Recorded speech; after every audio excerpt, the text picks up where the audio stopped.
ಇನ್ನು ನಿನ್ನ ಆರಾಧ್ಯ ದೇವರಾದಂತಹ ಪರಮೇಶ್ವರ ಕೈಲಾಸದಲ್ಲಿ ನಿನ್ನ ಕುರಿತಾಗೆ ಯೋಚಿಸುತ್ತಿದ್ದರಂತೆ, ಚಿಂತಿಸುತ್ತಿದ್ದರಂತೆ. ಇನ್ನೇನು ಬೇಕು ನಿನಗೆ? ಅಲ್ಲವೇ ಮತ್ತೆ ನಿನ್ನ ವ್ಯಕ್ತಿತ್ವವೇ ಮೂಲ ಕಾರಣವಾಗಿ ಲೋಕವನ್ನ ಜಯಿಸಿ ಚತುರ್ದಶ ಭುವನಗಳನ್ನ ನಿರ್ಮಿಸಿಕೊಂಡವನಿದ್ದೀಯ. ಹೌದು, ಅಂತಹ ನೀನು ಜೊತೆಗೆ ರಾಮನಾರು ದೇವತಾ ಮನುಷ್ಯ ಅಂತ ಒಂದೇ ಮಾತಿನಲ್ಲಿ ರಾಮನ ಕುರಿತು ನಿನ್ನಲ್ಲಿ ಹೇಳಬೇಕು ಅಂತಾದರೆ ಸಹಸ್ರ ವರ್ಷಗಳಿಂದ ತಪಸ್ಸನ್ನು ಆಚರಿಸಿದರು. ಅಗೋಚರನಾದ ಸೃಷ್ಟಿ ಸ್ಥಿತಿ ಲಯಗಳಿಗೆ ಮೂಲ ಕಾರಣನಾದ ಅಪ್ಪಯ್ಯ ನಿನ್ನ ಕುರಿತು ನನ್ನ ಅಪ್ಪಯ್ಯ ಎನ್ನುವ ಹೆಮ್ಮೆ ಪಟ್ಟುಕೊಳ್ಳುವ ಅಧಿಕಾರಿ ಕಾರಣ ಉಂಟು. ಯಾಕೆ ಅಂತ ಕೇಳಿದರೆ ವೇದಕ್ಕೆ ಭಾಷ್ಯ ಬರೆದವ ನಮ್ಮ ಅಪ್ಪಯ್ಯ. ಹೌದು, ಶಿವನನ್ನೇ ಮೆಚ್ಚಿಸಿ ಶಿವತಾಂಡವ ಸ್ತೋತ್ರವನ್ನ ಲೋಕಮುಖಕ್ಕೆ ಪ್ರಪಂಚ ಮುಖಕ್ಕೆ ಕೊಟ್ಟವ ನಮ್ಮ ಅಪ್ಪಯ್ಯ. ಹೌದು, ಬ್ರಹ್ಮನ ನಾಲ್ಕು ತಲೆಗಳಿಗೆ ವೇದವನ್ನ ಓದಿ ತೋರಿಸಿದವ ನಮ್ಮ ಅಪ್ಪಯ್ಯ. ನಿಜ, ಮನಸ್ಸು ಮಾಡಿದರೆ ಕ್ಷಣ ಮಾತ್ರದಲ್ಲಿ ಪರಬ್ರಹ್ಮನೇ ಬಂದು ನಿನ್ನೆದುರಿಗೆ ನಿಲ್ಲುವ ಸಾಮರ್ಥ್ಯವುಳ್ಳಂತಹ ನಿನ್ನನ್ನ ಯಾವ ಬಾಯಿಯಲ್ಲಿ ನೋಡುವ ಅಂತ ಕೇಳಲಿ ಅಪ್ಪಯ್ಯ. ಅಧಿಕಾಯ ಅಂತಹ ನೀನು ಹೊರಟ ದಾರಿ ಯಾವುದು? ರಘುನಾಥನೊಳು ಕಲಹವೇ. ಯಾರು ರಘುನಾಥ? ಸೂರ್ಯವಂಶದಲ್ಲಿ ಎಷ್ಟೋ ಜನ ಅರಸರು ಆಳಿ ನಡೆಸಿಕೊಂಡು ಹೋಗಿದ್ದಾರೆ ಅಧಿಕಾರವನ್ನು. ರಘುಕುಲಕ್ಕೆ ತಿಲಕಪ್ರಾಯನಾದವ ರಾಮ. ಆತ ಭೂಮಿಗೆ ಬರುವ ಕಾಲಕ್ಕೆ ನವಮಾಸ ತುಂಬಿ ಬಂದವನಷ್ಟೇ ಅಲ್ಲ, ಪುತ್ರ ಕಾಮೇಷ್ಟಿ ಯಾಗದ ಮೂಲಕ ದೇವತೆಗಳ ಜೊತೆಯಲ್ಲಿ ಬಂದವನಿದ್ದಾನೆ, ಧರೆಗೆ ಬಂದವ ರಾಮನಿದ್ದಾನೆ. ಅಂತಹ ರಾಮ. ಅಪ್ಪಯ್ಯ, ನಿನ್ನ ಮತಿಗೊಂದು ಮಿತಿಗೊಂಡೇ ಹೇಳು. ಸರ್ವಲೋಕೈಕ ನಾಯಕರು ಇಬ್ಬರು ನಾಯಕರೇ. ವ್ಯತ್ಯಾಸ ಏನು ಅಂತ ಕೇಳಿದ್ರೆ ಇಷ್ಟೇ, ನೀನು ಭಯದಿಂದ ನಾಯಕನಾದವ, ಅವ ಪ್ರೀತಿಯಿಂದ ನಾಯಕನಾದವ. ಓಹೋ, ಆದರೂ ರಾಮನಾರು ಅಂತ ಕೇಳಿದರೆ ನಿನ್ನ ಹಾಗೆ ಚತುರ್ದಶ ಭುವನದಲ್ಲ ಅವನಲ್ಲದಿರಬಹುದು. ನಿನ್ನ ಹಾಗೆ ಕೈಲಾಸ ಪರ್ವತವನ್ನೇ ಎತ್ತಿದವನಲ್ಲದಿರಬಹುದು ರಾಮ. ನಿನ್ನ ಹಾಗೆ ಪರಬ್ರಹ್ಮನನ್ನ ಮೆಚ್ಚಿಸಿದ್ದೇನೆ ಎನ್ನುವಂತಹ ಮಾತನ್ನ ಹೇಳಲಾಗದೇ ಇರದವನು ರಾಮನಿರಬಹುದು. ಆದರೆ ರಾಮ ವಿಭೂತಿದಾಯಕ, ಆದಿ ವಸ್ತು, ಆದಿ ಅಂತ್ಯರಹಿತನಾಗಿದ್ದಾನೆ ಆ ರಾಮ. ನನ್ನ ಅಮ್ಮನಿಂದ ಚಿಕ್ಕಪ್ಪನಿಂದ ರಾಮನ ಮಹಿಮೆಯನ್ನ ಕೇಳಿದವನಿದ್ದಾನೆ ಅತಿಕಾಯ. ಅಹಲ್ಯೆಯನ್ನ ಉದ್ಧಾರ ಮಾಡಿದವ ರಾಮ, ಜಟಾಯುವಿಗೆ ಮೋಕ್ಷವನ್ನ ಕೊಟ್ಟವ ರಾಮ, ಶಿವರಿಗೆ ಮುಕ್ತಿಯನ್ನ ನೀಡಿದವ ರಾಮ. ರಾಮನ ಮಹಿಮೆ ಹೇಳಿ ಮುಗಿಯುವುದಕ್ಕುಂಟೆ. ಹಾಗೆ ಋಷಿಗಳಾದಂತಹ ದೇವರ್ಷಿಗಳಾದಂತಹ ವಿಶ್ವಾಮಿತ್ರ ವಶಿಷ್ಠರು ಒಂದಾಗಿದ್ದೇ ರಾಮನಿಂದ ಅಂತ ಕೇಳಿದ್ದೇನೆ ನಾನು. ರಾಮನ ದೆಸೆಯಿಂದಲೇ ಸಪ್ತ ಋಷಿಗಳು ಒಂದಾಗಿದ್ದಾರೆ, ಒಟ್ಟಾಗಿದ್ದಾರೆ. ಇವೆಲ್ಲ ಕೇಳಿದ್ದು ನಾವು ಅಪ್ಪಯ್ಯ. ಆದರೆ ನಿನ್ನನ್ನು ಬಿಟ್ಟುಕೊಡುವುದಕ್ಕೆ ನಾನು ಸಿದ್ಧರಿಲ್ಲ ನನ್ನ ಅಪ್ಪಯ್ಯ. ದಾನವನಾದರೂ ಕೂಡ ವೇದವನ್ನೇ ಅಧ್ಯಯನ ಮಾಡಿ ಬ್ರಾಹ್ಮಣ್ಯವನ್ನು ಉಳಿಸಿಕೊಂಡು ಬಂದಂತಹ ನಿನ್ನ ಈ ಪ್ರಯತ್ನ, ನಿನ್ನ ಈ ಶ್ರಮ ಇವೆಲ್ಲವೂ ಹೇಗಾಯಿತು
ಕೇವಲ ಒಂದು ಸೀತೆಯನ್ನ ತಂದ ಪ್ರಕರಣದಿಂದಾಗಿ ಇಡೀ ಲಂಕೆಗೆ ಕಣ್ಣೀರನ್ನು ಹಾಕ್ತಾ ಇದೆ ಅಂತಹ ಸ್ಥಿತಿ.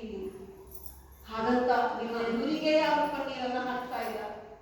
ಸ್ವಾಮಿತ್ವಕ್ಕೆ ಒಪ್ಪಿ ಅಲ್ಲ, ಸ್ವಾಮಿತ್ವಕ್ಕೆ ಹೆದರಿ ಎಲ್ಲಿಯಾದರೂ ತಲೆ ಕಡಿದ ನೀರಾವಣ ಎನ್ನುವ ಭಯದಿಂದ ಒಳಗೊಳಗೆ ದುಃಖಿಸುತ್ತಾ ಶಪಿಸುತ್ತಿದ್ದಾರೆ ನಿನ್ನನ್ನು. ಆದರೆ ಅಧಿಕಾರಿಗೆ ಗೊತ್ತು, ನನ್ನ ಅಪ್ಪಯ್ಯನಿಗೆ ಶಾಪದ ಭೀತಿ ಇಲ್ಲ, ಪಾಪದ ಭೀತಿ ಇಲ್ಲವೇ ಇಲ್ಲ. ಅದನ್ನು ತಿಳಿದವನಾಗಿದ್ದೇನೆ.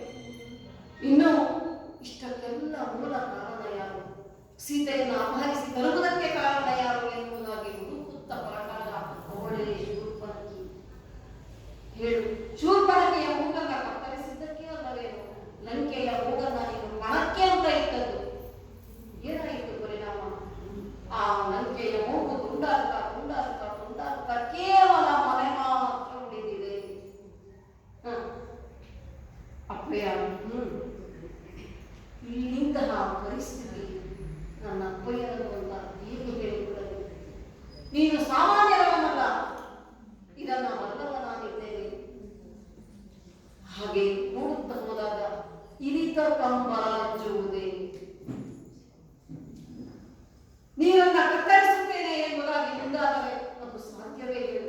ನಿನ್ನಲ್ಲಿ ಚಂದ್ರಹಾಸವೇ ಇರಬಹುದು, ಆದರೆ ಮಹಾದೇವನಿಂದ ಅಪ್ರತಿಕೃತವಾದಂತಹ ಚಂದ್ರಹಾಸ ನಿನ್ನದು ಯಾವ ಲೋಕದ ಯಾವ ಶಕ್ತಿಯೂ ಏನು ಮಾಡುವುದಕ್ಕೆ ಸಾಧ್ಯವಿಲ್ಲ. ಬಲ್ಲವನಾಗಿದ್ದೇನೆ, ಆದರೆ ಚಂದ್ರಹಾಸನಿಂದ ನೀರನ್ನು ಇವಾಗೂ ಮಾಡುವುದಕ್ಕಾಗುತ್ತದೆಯೋ, ಬೆಂಕಿಯನ್ನ ಇಳಿಯುವುದಕ್ಕಾಗುತ್ತದೆಯೋ, ಆಕಾಶವನ್ನು ಕತ್ತರಿಸುವುದಕ್ಕಾಗುತ್ತದೆಯೋ? ಇಲ್ಲ. ಅಂತಹ ಅಂಬರನಾಗಿದ್ದಾನೆ ರಾಮಚಂದ್ರ. ಯಾವತ್ತೂ ಸತ್ಯಕ್ಕೆ ಸಾವಿಲ್ಲ, ಒಳ್ಳೆಯದಕ್ಕೆ ಯಾವತ್ತೂ ಸಾವಿಲ್ಲ. ನೋಡು, ಮೇರು ಪರ್ವತವನ್ನ ಕಚ್ಚಿ ತುಂಡರಿಸುತ್ತೇನೆ ಎನ್ನುವುದಾಗಿ ಇರುವೆ ಹೊರಟ ಕಾಲಕ್ಕೆ ಅದು ಸಾಧ್ಯವೇ ಇರುವೇ ಇಲ್ಲ. ಯಾಕೆಂದರೆ ಸಿಹಿ ಇರಬಹುದು ಮೇರು ಪರ್ವತದಲ್ಲಿ, ಆದರೆ ತುಂಡು ಮಾಡುತ್ತೇನೆ ಎನ್ನುವ ಇರುವೆಯ ಸ್ಥಿತಿ ನಿನ್ನದಾಗಿದೆ ಅಪ್ಪಯ್ಯ. ಮೇರು ಪರ್ವತ ರಾಮನಾದರೆ ಕೊಚ್ಚುವುದಕ್ಕೆ ಹೊರಟ ಇರುವೆ ನೀನಾಗಿದ್ದೀಯ. ಈ ಅತಿಕಾಯ ಕೈ ಮುಗಿದು ಕೇಳಿಕೊಳ್ತಾ ಇದ್ದೇನೆ, ವ್ಯರ್ಥವಾಗಿ ಕಾಲಹರಣ ಬೇಡ ಅಪ್ಪಯ್ಯ. ಅಪ್ಪಯ್ಯ, ಮತ್ತೊಮ್ಮೆ ಕೇಳಿಕೊಳ್ತಾ ಇದ್ದೇನೆ. ಅಧಿಕಾಯ, ಈಗಾಗಲೇ ಯುದ್ಧದಲ್ಲಿ ಕಲಾಶ್ರೀಯಲ್ಲಿರುವಂತಹ ನನ್ನಲ್ಲಿ ಸ್ವಲ್ಪವಾದ ವಿಷಯವನ್ನು ಮಂಡಿಸುತ್ತೇನೆ ಎಂದು ನೀನು ಇಷ್ಟೆಲ್ಲ ಹೇಳಿದೆಯಲ್ಲ, ಇದು ನನ್ನ ಹಣಕಾಟವೋ, ರಾಮನ ಹೊಗಳಿಕೆ ಆಟವೋ, ಅಥವಾ ನನಗೆ ಹೇಳಿದ ಮರುಳಾಟವೋ ತಿಳಿಯುತ್ತಿಲ್ಲ. ಆದರೂ ಸಿಂಹಾಸನಾರೂಢನಾದಂತಹ ನನಗೆ ನೀನು ಮರುಳಾಟಿಕೆ ಮಾಡಿದೆ ಅಂತ ಹೇಳುತ್ತಿರುವ ಅಹಂಕಾರದಿಂದ ಹೇಳುತ್ತೀಯೆ ಅಂತಾದರೆ ಅದು ರಾವಣನ ರಕ್ತಕ್ಕಿರುವ ವಿಶೇಷ ಹೊರತಾಗಿ ಬೇರೆ ಯಾರಿಗೂ ಹಾಗೆ ಹೇಳಲು ಸಾಧ್ಯವೇ ಇಲ್ಲ. ಯಾರು? ನೀನ? ನಾನು ತಂದೆ, ನೀನು ಮಗ. ನನ್ನ ಅನುಭವ ದೊಡ್ಡದು, ನಿನ್ನ ಅನುಭವ ದೊಡ್ಡದು. ನನಗಾದ ವರ್ಷವೆಷ್ಟು, ನಿನಗಾದ ವರ್ಷವೆಷ್ಟು? ಸಂಬಂಧದಲ್ಲಿ ತಂದೆಗೆ ಹೆಚ್ಚು ಅನುಭವವೋ, ಮಗನಿಗೆ ಹೆಚ್ಚು ಅನುಭವವೋ? ಅಧಿಕಾಯ, ನಾನು ಸಹಸ್ರಾರು ವರ್ಷಗಳಿಂದ ಬಾಳಿ ಬದುಕುತ್ತಿರುವವನು. ನಾನು ತಿಂದ ಉಪ್ಪಿನಷ್ಟು ಅನ್ನವನ್ನು ನೀನು ಉಂಡಿರಲಿಕ್ಕಿಲ್ಲ. ಇಂತಹ ನೀನು ನನ್ನೆದುರಿಗೆ ಆ ರಾಮನನ್ನ ಹೊಗಳುತ್ತಾ ಇದ್ದೀಯ ಅಂದ್ರೆ ಅದೆಷ್ಟು ಧೈರ್ಯವಿರಬಹುದು ನಿನಗೆ? ಇನ್ನೊಂದು ವಿಚಾರವನ್ನ ಹೇಳ್ತೇನೆ, ಹೇಳು. ನನ್ನಲ್ಲಿ ನಿನ್ನಲ್ಲಿ ಸಾಮ್ಯವಾದ ವಿಚಾರಗಳು ಬಹಳಷ್ಟು. ತಂದೆ ಮಗ ಎನ್ನುವುದು ಒಂದಾದರೆ ಬ್ರಾಹ್ಮಣ ಮೂಲತ್ವ ನಿನ್ನಲ್ಲೂ ಇದೆ, ನನ್ನಲ್ಲೂ ಇದೆ. ಯಾಕೆಂದರೆ ಋಷಿಪುತ್ರಿಯಾದಂತಹ ಧಾನ್ಯ ಮಾಲಿನ್ಯ ಪುತ್ರ ನೀನು. ಹೌದು, ನನ್ನ ರಕ್ತವನ್ನು ಹಂಚಿಕೊಂಡು ಹುಟ್ಟಿದಂತಹ ದಾನವ ಕುಲ ಸಂಜಾತಕ. ಹೌದು. ನಿನ್ನ ವಿದ್ಯಾಭ್ಯಾಸವಿರಲಿ, ನಮ್ಮೆಲ್ಲರ ವಿದ್ಯಾಭ್ಯಾಸವಿರಲಿ ಲಂಕೆಯಲ್ಲೇ ಆದದ್ದು. ನಾವು ಶಸ್ತ್ರಾಸ್ತ್ರ ವಿದ್ಯೆಯಲ್ಲಿ ಹೇಗೆ ಪಂಡಿತರಾದೆವೋ ಹಾಗೆ ನಿಮ್ಮೆಲ್ಲರನ್ನು ನಾನು ಪಾಂಡಿತ್ಯಕ್ಕೆ ಸರಿಸಮನಾಗಿ ನಿಮ್ಮನ್ನು ಓದಿಸಿದ್ದಾಗಿ ಆಮೇಲೆ ಶಿಕ್ಷಣವನ್ನು ಕೊಡಿಸಿದ್ದಾನೆ. ಹಾ. ನೀನಿರಲಿ, ನನ್ನ ಒಡ ಹುಟ್ಟಿದವರಿರಲಿ, ಎಲ್ಲರಿಗೂ ಸಮನಾದ ಶಿಕ್ಷಣವನ್ನು ತಂದೆಯಲ್ಲಿ ಕೊಡಿಸಿದ್ದಾನೆ. ಆದರೆ ಎಲ್ಲಿ ವ್ಯತ್ಯಾಸವಾಯಿತೋ ತಿಳಿಯುತ್ತಿಲ್ಲ. ನನಗೆ ವ್ಯತಿರಿಕ್ತವಾದ ಮಾತನ್ನಿಂದು ನೀನು ಆಡುತ್ತಿದ್ದೀಯಲ್ಲ, ಇದು ನಿನ್ನ ಚಿಕ್ಕಪ್ಪನ ಹಿಂದೆ ನೀನು ಹೋದ ಪರಿಣಾಮವೋ ಅಥವಾ ಇದು ನಿನ್ನ ಸ್ವಂತ ಬುದ್ಧಿಯೋ ನನಗೆ ತಿಳಿಯುತ್ತಿಲ್ಲ. ಅಲ್ಲವೇ ಇಂತಹ ನೀನು ಇಂದು ನನಗೆ ರಾಮನ ಬಗ್ಗೆ ಹೇಳುತ್ತೀಯಾ ಅಂದರೆ ಅದೆಷ್ಟು ಧೈರ್ಯವಿರಬಹುದು ನಿನಗೆ? ಅಂತಹ ನೀನು ನನ್ನನ್ನು ಈಗ ಮರುಳಾಟಿಕೆ ಅಂತ ಹೇಳ್ತಾ ಇದ್ದೀಯಲ್ಲ, ಈಗ ನೀನು ನಿನ್ನ ಮರುಳಾಟಿಕೆ ಎಂದನೋ ಹೇಗೆ? ಅಯ್ಯ, ನೀನು ಹೇಳಿದೆ ಪರ್ವತಕ್ಕೆ ಇರುವೆ ಕಚ್ಚಿದರೇನಾದ್ರೂ ಪರಿಣಾಮವಾದೀತೆ ಅಂತ ಹೇಳು. ಹಾಗೆ ಅಂಬರಕ್ಕೆ ಇರಿತವಾದರೆ ಏನಾದರೂ ಪರಿಣಾಮ ಆದೀತೆ ಅಲ್ಲವೇ? ಅದು ಯಕ್ಕಚ್ಚಿತ್ತಲ್ಲವೇ ಅಂದ್ರೆ ಅದರ ಜೊತೆಗೆ ಅಗ್ನಿಕುಂಡಕ್ಕೆ ನೊರದೇನಾದರೂ ಸಿಕ್ಕಿದರೆ ಪರಿಣಾಮ ಯಾರಿಗಾಗುವುದು ಅಂತ ಹೇಳಿ. ಹೌದು, ಇದರಲ್ಲಿ ನನ್ನನ್ನು ಅಣಗಿಸುವುದು ಹೆಚ್ಚು ಕಾಣುತ್ತಾ ಇದೆ ನನಗೆ. ಯಾಕೆ ಅಂತಂದ್ರೆ ನಿನ್ನ ಲೆಕ್ಕದಲ್ಲಿ ದೊಡ್ಡದೆಲ್ಲವೂ ರಾಮ, ಚಿಕ್ಕ ಪುಟ್ಟದೆಲ್ಲವೂ ರಾವಣ. ಹೋಲಿಕೆಗೆ ಇದು ಸಮರಂಡಿಯೇ, ಹೋಲಿಕೆಗೆ ಇದು ಸಮನಾದಂತಹ ಶಬ್ದವೇ. ಒಂದು ಕಡೆ ಅಪ್ಪಯ್ಯ ಅಪ್ಪಯ್ಯ ಎನ್ನುವುದನ್ನು ಹೀಗೆ ಹೇಳಿ ನನ್ನನ್ನು ಮೇಲೇರಿಸುವ ನೀನು ಇನ್ನೊಮ್ಮೆ ರಾಮನನ್ನು ಹೊಗಳಿ ಹೊಗಳಿ ಹೊಗಳಿ ನನ್ನನ್ನು ಕೆಳಗಿರುವ ರೀತಿಯಲ್ಲಿ ಹೇಳ್ತಾ ಇದ್ದೀಯಲ್ಲ, ಇದು ಇದು ಈ ಅಪ್ಪಯ್ಯನಿಗೆ ನೀಡುವ ಗೌರವವೇ ಅಥವಾ ರಾಮನ ಬಗೆಗೆ ನಿನ್ನ ಭಕ್ತಿಯೇ? ಇದು ಯಾವುದೆಂಬುದು ನನಗೆ ಅರ್ಥವಾಗ್ತಾ ಇದೆ. ಇಷ್ಟಕ್ಕೆ ಮುಗಿಯಲಿಲ್ಲ ಅಪ್ಪಯ್ಯ. ಹೇಳು.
ವಿಷಯವನ್ನ ಹೇಳಲೇಬೇಕಾದ ಸಂದರ್ಭ. ಒಂದು ಕಾಲಕ್ಕೆ ಸಹೋದರಿಯಾದಂತಹ ಶೂರ್ಪನಖಿಯ ವಿವಾಹವನ್ನ ಮಾಡುವುದು ನಿನ್ನ ಆದ್ಯ ಕರ್ತವ್ಯ ಎನ್ನುವ ನೆಲೆಯಲ್ಲಿ ನೀನು ಅವಳಿಗೆ ಯೋಗ್ಯನಾದಂತಹ ವರನನ್ನ ಹುಡುಕಿ ವಿವಾಹ ಮಾಡಿದೆ. ಪಾತಾಳ ಲೋಕದಲ್ಲಿರುವಂತಹ ಪರಮವಿಕ್ರಮಿ ವಿದ್ಯುಜ್ಜುಹನಿಗೆ ಕೊಟ್ಟು ವಿವಾಹ ಮಾಡಿದಂತಹ ಸಮಯ ಅವಳ ದಾಂಪತ್ಯ ಸುಗಮವಾಗಿ ನಡೆಯುತ್ತಿತ್ತು. ಆ ಕಾಲಕ್ಕೆ ಇದ್ದಕ್ಕಿದ್ದ ಹಾಗೆ ಅದೇ ಪಾತಾಳ ಲೋಕದ ಕಾಲಕೇಯರ ವಿರುದ್ಧ ಯುದ್ಧವನ್ನ ಸಾರಿ ಯುದ್ಧ ಮಾಡುತ್ತಿರುವಂತಹ ಸಮಯದಲ್ಲಿ ನಿನ್ನ ಅರಿವಿಲ್ಲದೆಯೇ ಯುದ್ಧವನ್ನ ಮಾಡುತ್ತಾ ಮಾಡುತ್ತಾ ಮಾಡುತ್ತಾ ಆ ಶೂರ್ಪನಖಿಯ ಕುಂಕುಮ ಅಳಿಸಿ ಹೋಯಿತು. ಅಚಾತುರ್ಯದಿಂದ ಆದದ್ದು. ಹೌದು, ತಿಳಿದಂತಹ ನೀನು ಪಶ್ಚಾತ್ತಾಪಪಟ್ಟೆ. ಏನು ಮಾಡೋಣ? ಶೂರ್ಪನಖಿಯನ್ನ ಸಮಾಧಾನ ಪಡಿಸಿದೆ, ಕಣ್ಣೀರೊರೆಸಿದೆ ಕೂಡ. ಆದರೆ ಮುಂದೆ ಮುಂದಿನ ಅವಳ ಜೀವನದ ಹೊಣೆಗಾರಿಕೆಯನ್ನ ನೀನೇ ಹೊತ್ತೆ. ಆ ನೆಲೆಯಲ್ಲಿ ಆ ಶೂರ್ಪನಖಿ ಸ್ವತಂತ್ರವಾಗಿ ಸ್ವೇಚ್ಛೆಯಿಂದ ಓಡಾಡಿಕೊಂಡಿರಬೇಕು ಎಲ್ಲಿ ಎಂಬುದಾಗಿ ನಿರ್ಧರಿಸಿದಂತಹ ಯೋಚಿಸಿದಂತಹ ನೀನು ಪಂಚವಟಿಯ ದಂಡಕಾರಣ್ಯದಲ್ಲಿ ಅವಳಿಗೆ ಒಂದು ವಸತಿಯ ವ್ಯವಸ್ಥೆಯನ್ನು ಕಲ್ಪಿಸಿದೆ. ಅಷ್ಟೇ ಅಲ್ಲ, ಅವಳು ಸುರಕ್ಷಿತವಾಗಿರಬೇಕು ಎನ್ನುವ ನೆಲೆಯಲ್ಲಿ ಕರದೂಷಣಾದಿ 14 ಸಹಸ್ರ ರಕ್ಕಸರ ದಂಡನ ನೀಡಿದೆ. ಆ ರಕ್ಕಸರು ಅಲ್ಲಿ ಮಾಡ್ತಾ ಇದ್ದಂತೆ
ಈ ಯುಗಕ್ಕೆ ನೀನೊಬ್ಬನೇ ಸಾಕು, ಈ ಕಾಲಕ್ಕೆ ಅವನ ಬಾಯಲ್ಲಿ ಬಂದ ಮಾತು. ಇನ್ನು ಲಕ್ಷ ಜನರು ಎಳೆದು ತಂದಂತಹ ಶಿವಧನಸ್ಸನ್ನ ಹೆದೆಯೇರಿಸಿದವ ರಾಮ. ಇವುಗಳೆಲ್ಲ ಅವನ ಪರಾಕ್ರಮಗಳು. ಇವುಗಳೆಲ್ಲವನ್ನ ಹೊರತುಪಡಿಸಿದರೆ ಒಂದು ಕೃತಿಯ ದೇವಿ ದೈವಿ ವಿಚಿತ್ರ. ಇದನ್ನ ಹೇಳಲೇಬೇಕು. ಯಾಕೆಂದರೆ ಘನಘೋರ ಯುದ್ಧ ನಡೆಯುತ್ತಿರುವಂತಹ ಸಮಯದಲ್ಲಿ ನಮ್ಮ ರಕ್ಕಸ ಪಾಳಯದಲ್ಲಿ ಎಷ್ಟೋ ಜನ ಪರಾಕ್ರಮಿಗಳನ್ನೆಲ್ಲ ನಾವು ಕಳೆದುಕೊಂಡಿದ್ದೇವೆ. ಕುಂಭಕರ್ಣಾದಿಗಳಿರಬಹುದು, ಮಕರಾಕ್ಷಾದಿಗಳಿರಬಹುದು, ಎಂತೆಂತಹ ಪರಾಕ್ರಮಿಗಳೆಲ್ಲವನ್ನ ನಾವು ಕಳೆದುಕೊಂಡು ನಿಂತಹ ಈ ಕಾಲದಲ್ಲಿ ಎದುರು ಪಾಳಯವಾದಂತಹ ಕಪಿಪಾಳಯದಲ್ಲಿ ರಾಮನ ಸೇನೆಯನ್ನು ಸಹ ಅಷ್ಟೇ ರೀತಿಯಲ್ಲಿ ಅವರನ್ನ ಕಪಿಗಳನ್ನೆಲ್ಲ ನಾವು ನೆಲಸಮ ಮಾಡಿದ್ದೇವೆ, ನೆಲಕ್ಕೊಳಿಸಿದ್ದೇವೆ, ಕಪಿ ಸೇನೆಯನ್ನೇ ನೆಲಕ್ಕೆ ನೆಲವಾಗಿಸಿದ್ದೇವೆ. ಆದರೆ ಚಿತ್ರ ನೋಡು, ಅಲ್ಲಿ ಬಿದ್ದವರೆಲ್ಲ ಸಾಯಲಿಲ್ಲ. ಓಹೋ, ಅಲ್ಲೇ ಎದ್ದಿದ್ದಾರೆ. ಕಪಿಪಾಳಯದಲ್ಲಿ ಬಿದ್ದವರು ಮತ್ತೆ ಎದ್ದಿದ್ದಾರೆ.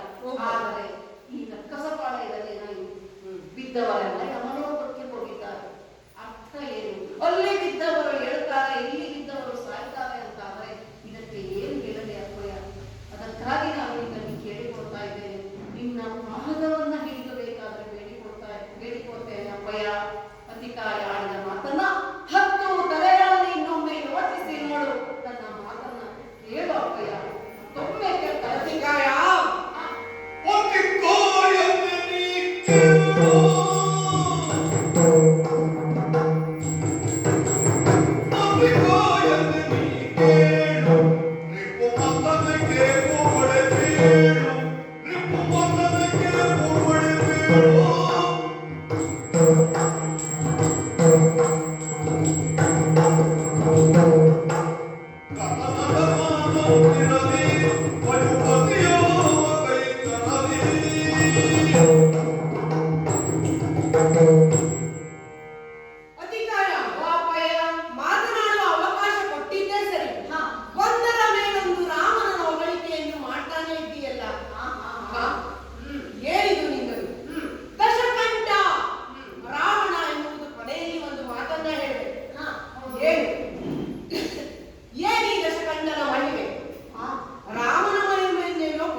ಈ ಎಲ್ಲ 10 ಗುಣಗಳನ್ನು ತಲೆಯಲ್ಲಿ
ರಾಜ್ಯವನ್ನಾಳುವುದು ಸುಖದಿ ನೀತಿ ಇದು ಎಂದ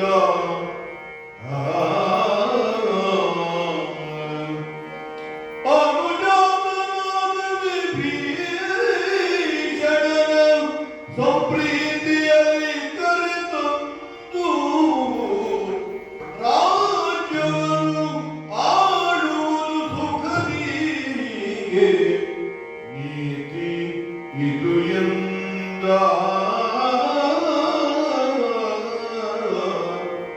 ಸೀತೆಯನು ರಘುವರನಿಗಿತ್ತು ಆ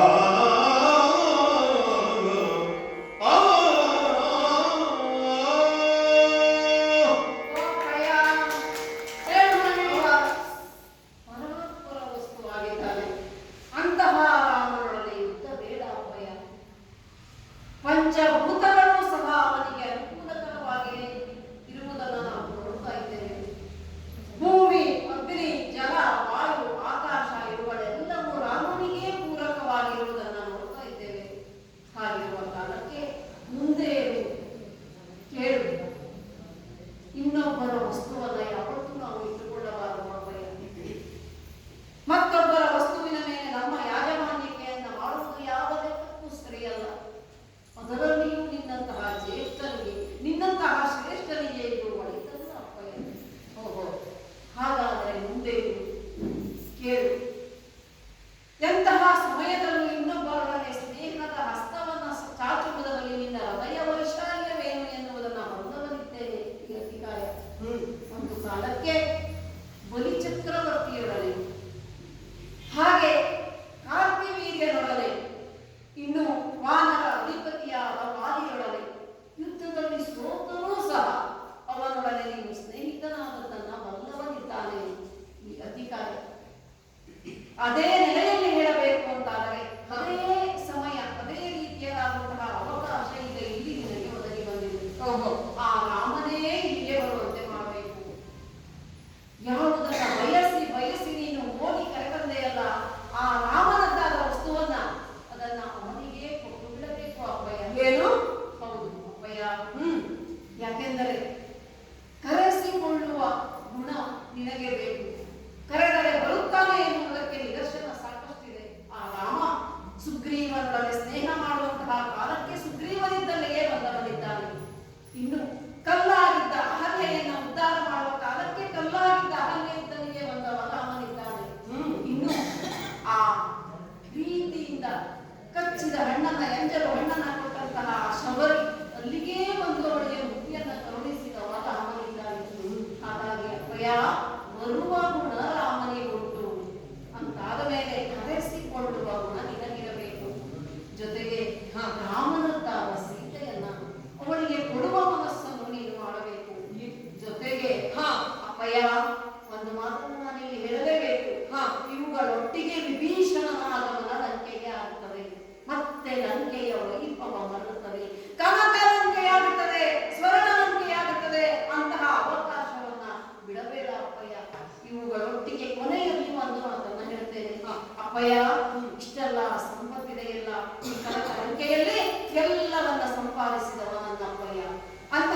ಇದು ಕೊಡು